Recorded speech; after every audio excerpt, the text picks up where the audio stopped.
If Oprah was watching this, what would you tell her? I would say, Oprah Winfrey, you know what you need to do, and stop hiding behind what you call was negative comments, what you call, oh, I don't even deal with things like that, because what people are beginning to do is see you for who you are. Now I want you to understand something too.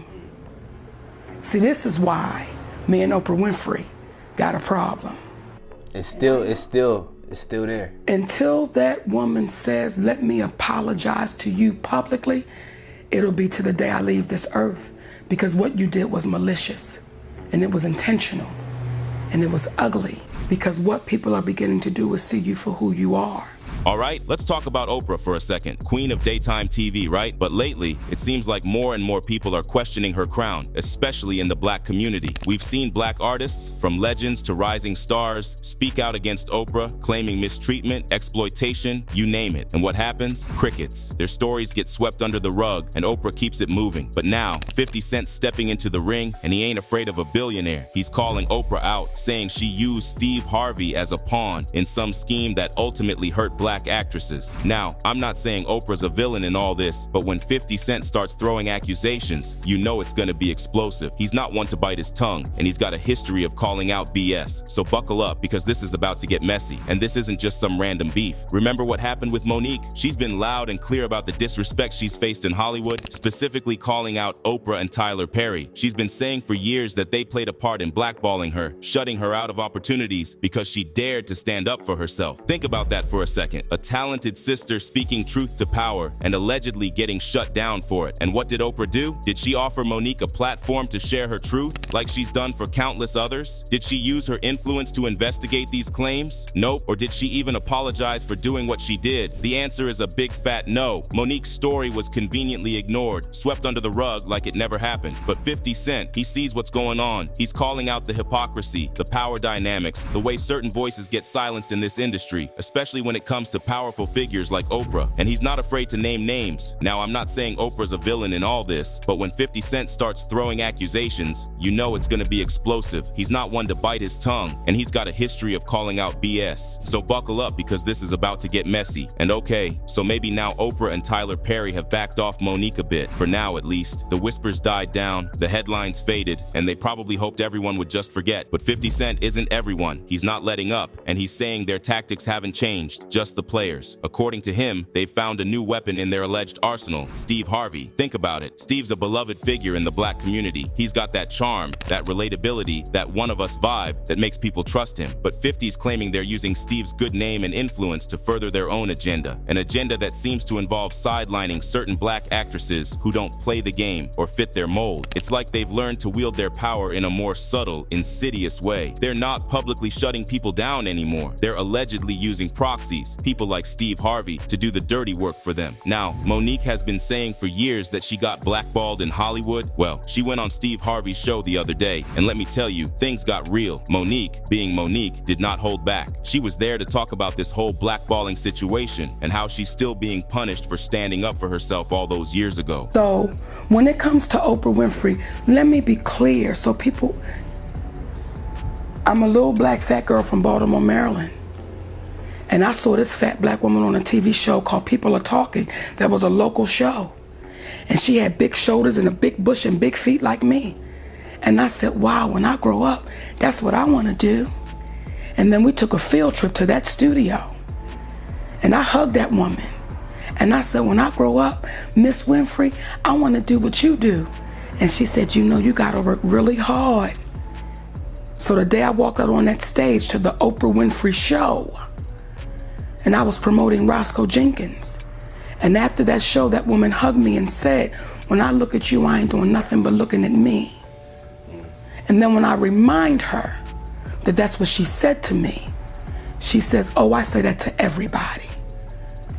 See, after she killed it in Precious, she asked to get paid for promoting the movie at Cannes. Seems reasonable, right? You've got all these big names attached to the film, raking in the dough, and she's the one out there working her butt off, putting in the FaceTime. But apparently, that didn't sit well with Oprah, Tyler Perry, or Lee Daniels. They weren't feeling her request, and word on the street is they shut her down big time. And Monique, she's not the type to just let things slide. She called them out publicly, and that's when things went sideways. Suddenly, the offers dried up, the phone stopped ringing, and she found herself on the the outs with some very powerful people. Now she's on Steve's show, trying to tell her side of the story. But even there, you could feel the tension. It's like everyone's tiptoeing around the issue, afraid to say the wrong thing. But Monique, she's not afraid. She's been through the fire, and she's coming out swinging. And Monique got real about the consequences of saying no to these Hollywood heavyweights. She and her husband, Sydney, who's also her manager, were struggling. The work dried up, the opportunities vanished, and that difficult label got slapped on them like a scarlet letter. But Monique wasn't backing down. She looked Steve right in the eye and said, "We got labeled as difficult because I said one word, and that was no. I said no to some powerful people," she told Harvey, her deadline. "I said no to Oprah Winfrey. I said no to Tyler Perry. I said no to Lee Daniels, and I said no to Lionsgate." The difficulty came when people that look like me, like Oprah, Tyler, Lee Daniels, and I gotta put my brother Steve Harvey on the list, y'all knew I was not wrong. Each one of you said to me, "Monique, you're not wrong." Then she dropped a bomb. She called out Steve, Oprah, Tyler Perry, and Lee Daniels, saying they all knew she was right to demand fair treatment. She even brought up a time when Steve supposedly said on air that she'd burned too many bridges. You could see the hurt in her eyes when she asked him, "Steve, do you know how hurt I was?" It was a powerful moment, and you could tell it caught Steve off guard. He tried to defend himself, saying she went about it the wrong way, but Monique wasn't having it. She was there to speak her truth, and she wasn't letting anyone silence her, not even Steve Harvey. "We got labeled as difficult because I said one word, and that was no," she stated. Well, then what does that make you?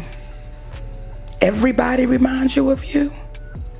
Or do you just say things in the moment? So when I say to our community, I know Oprah Winfrey when the curtains are closed. I know it when the cameras aren't running. That's why Oprah Winfrey does not want to sit down publicly with me nor my husband to have a conversation, because within minutes, the community would know who Oprah Winfrey really was. Because what she's not used to is anybody asking her any questions. I'm the deliverer. I'm the author. I'm the authority of all life and all beings. And I know it all. And someone would ask, well, how? Now I said no to some very powerful people. The difficulty came in when people that looked like me, like Oprah, Tyler, Lee Daniels, and I, got to put my brother Steve on the list, she added. Y'all knew that I was not wrong. Each one of you said to me, "Monique, you're not wrong." And when I heard you go on the air and say, "My sister burned too many bridges, and it's nothing I can do for her now," Steve, do you know how hurt I was? Harvey responded by telling Monique she went about it wrong. I felt you had done yourself a disservice by the way you chose to go about it. Now, let's fast forward to 2018. Monique called for a boycott of Netflix, accusing them of racial and gender bias. She claimed they offered her a measly $500,000 for a comedy special, while white comedians like Amy Schumer were raking in millions. And let's be real, folks, we all know the gender pay gap is real, and in Hollywood, it's often amplified for black women. So Monique was calling out a systemic issue, one that affects countless black women in the entertainment industry. Hey, my loves, I am asking that you stand with me and boycott Netflix for gender bias and color bias. I was offered a $500,000 deal last week to do a comedy special. However, Amy Schumer was offered $11 million, Chris Rock and Dave Chappelle $20 million. Then Amy Schumer went back and renegotiated $2 more million because she said I shouldn't get what the men are getting, they're legends, however I should get more, and Netflix agreed. When we asked Netflix to explain the difference, why the money was so different, they said, well, we believe that's what Monique will bring. We said, well, what about my resume? They said, we don't go off of resumes. Then we asked them, what was it about Amy Schumer? And they said, well, she sold out Madison Square Garden twice, and she had a big movie over the summer. Is that not Amy Schumer's resume? And then Netflix said, by the way, we believe Monique is a legend too. Why shouldn't I get what the legends are getting? Please stand with me in this boycott of Netflix. I love us for real. But here's where things got even more interesting. Steve pushed back on Monique's boycott, saying she didn't give people a clear call to action. He was like, what do you want people to do, Monique? Cancel their subscriptions? Protest outside Netflix headquarters? He even went so far as to say that the average person couldn't relate to her complaints. Ouch. It was like he was implying that Monique was out of touch, that her experience as a black woman in Hollywood was somehow invalid because she was already successful. But Monique wasn't having it. She knew she was right to demand fair pay, and she wasn't going to back down, even even if it meant going up against powerful corporations and facing criticism from her own community. And you know what? Her willingness to speak out, to call out BS even when it's uncomfortable, is powerful. It's a reminder that we all have a voice and we all have a right to use it to fight for what we believe in. This problem that you had at Netflix are rich people problems, because they're looking at us saying, you're talking about millions. Well, you got this, so you ought to be cool. Monique said she disagreed because she was talking about inequality, and it's devastating. She then took aim at Harvey, saying she would have appreciated his support. I would have appreciated it had my brother called me up and said, let's talk. Harvey shot back that he had a major problem with Monique going on stage during a stand-up comedy show and saying Daniels, Winfrey, and Perry could suck her D. When you made that statement, the narrative got flipped, Harvey stated. We can't cure darkness with more darkness. Monique, being Monique, stood her ground. She wasn't about to back down from a fight, especially not when she knew she was in the right. And you could see Steve getting increasingly frustrated. He'd gone from trying to reason with her to practically pleading with her to see things his way. It was clear he didn't agree with her approach, but underneath it all, you could tell there was still love there. And that's when Steve got real too. He looked at Monique, and you could tell he meant it from the bottom of his heart when he said he loved her like a sister. He wanted her to win, to succeed, but he didn't think she was going about it the right way. He thought she was burning bridges, alienating people who could help her, and he couldn't stand by and watch it happen.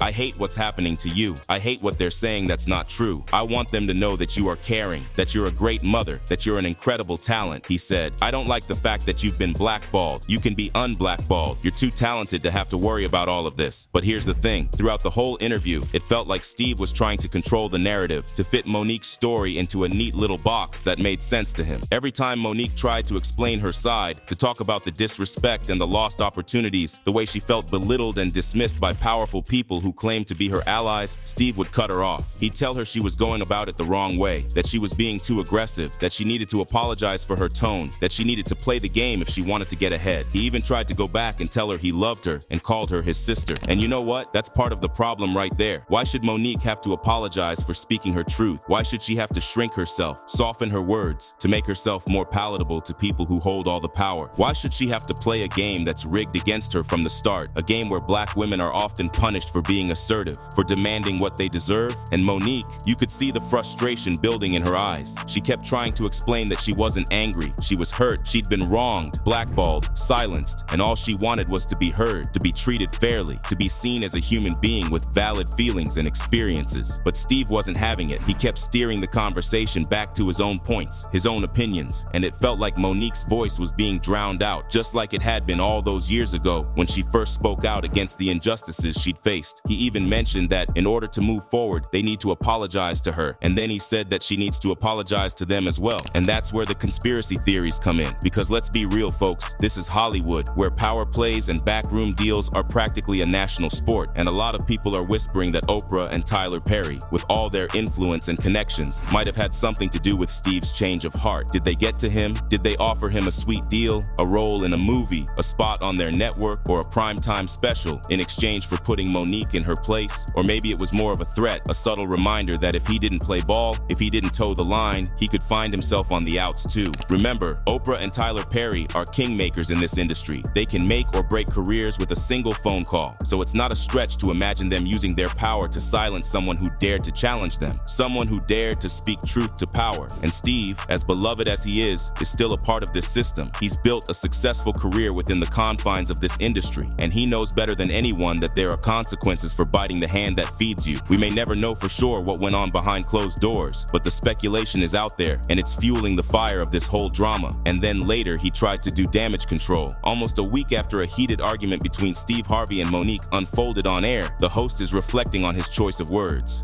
"I've got to slow down when I'm talking," Harvey, 62, told people on Sunday at a Celebrity Family Feud event in Los Angeles. "I can't get into heated discussions, and I've got to just guard my words more carefully. I take full responsibility for it. It came out my mouth, so I can't say that I didn't say it," Harvey told people. "But to people that really know me, I've lived my whole life as a man of integrity. So when I was referring to integrity in that interview, I was talking about the method in which things were being done, and that is all it was. I never questioned anybody's principles or anybody's causes," he continued. "I was merely questioning, for the 50-minute interview, the method that she chose going about doing it, and I regret that looking back at it now because that was a bad choice of words." Harvey said he hopes his young fans will understand where he's coming from. He did end the interview on a good note and agreed to his faults, but being Oprah's pawn, he didn't make it easy for her. "I shouted out and it happened. I regret it, but I want young people, the kids that come to my camp, camps, the young people that I mentor, the fans that really respect me, to know to just charge that one to my head and not to my heart, he said, because in my heart, that is not what I have asked anyone to do. I have lived my whole life as a man of integrity, and I will stand on that, but I was really just talking about the method that they went about doing what they did, and that was it. He also said, I'm going to try and arrange, I'm going to do my best to get the conversations that need to be had between you and these people so you can hear from them, he told her. I'm going to then ask them, will they say it publicly for the benefit of everybody so you can get the release that you need. Then I'm going to ask you to tell these people and apologize for some bashing that you did. When everybody can come to that, that's a chance for us to move forward.